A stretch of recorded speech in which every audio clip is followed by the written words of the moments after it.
Before man spoke his first word, God breathed. Not sound, not thunder, but breath. It was the first moment of intimacy between Creator and creation, the meeting of dust and divinity. This is the story of the second beginning. Genesis chapter 2.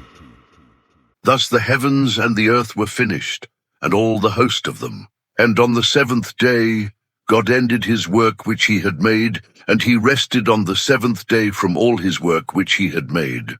And God blessed the seventh day and sanctified it, because that in it he had rested from all his work which God created and made. These are the generations of the heavens and of the earth when they were created, in the day that the Lord God made the earth and the heavens, and every plant of the field before it was in the earth, and every herb of the field before it grew, for the Lord God had not caused it to rain upon the earth, and there was not a man to till the ground.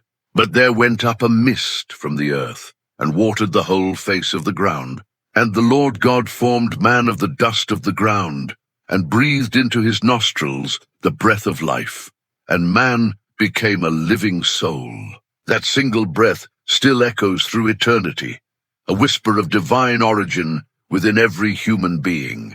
And the Lord God planted a garden eastward in Eden, and there he put the man whom he had formed. And out of the ground made the Lord God to grow every tree that is pleasant to the sight and good for food, the tree of life also in the midst of the garden, and the tree of knowledge of good and evil.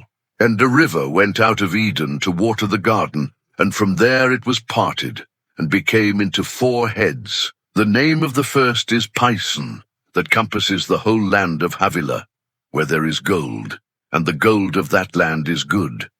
There is bdellium and the onyx stone. And the name of the second river is Gihon.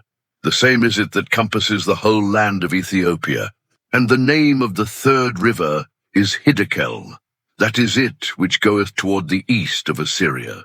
And the fourth river is Euphrates. And the Lord God took the man, and put him into the Garden of Eden, to dress it and to keep it. And the Lord God commanded the man, saying, Of every tree of the garden thou mayest freely eat, but of the tree of the knowledge of good and evil thou shalt not eat of it, for in the day that thou eatest thereof thou shalt surely die. Even in paradise there was choice, the freedom to obey or to fall. And the Lord God said, It is not good that the man should be alone. I will make him a helper fit for him. And out of the ground the Lord God formed every beast of the field and every fowl of the air, and brought them unto Adam to see what he would call them.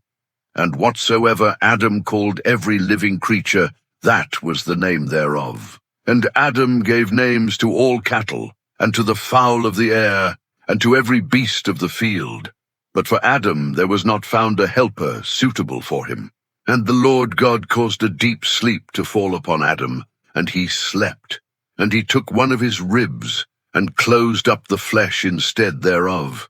And the rib, which the Lord God had taken from man, made he a woman, and brought her unto the man.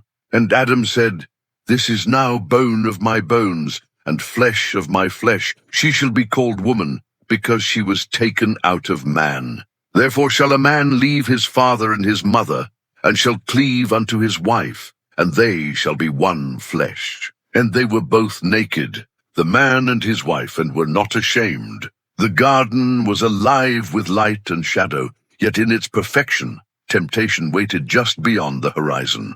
What God breathed into dust would soon face the weight of choice. Tomorrow we enter that silence and hear again, when God spoke,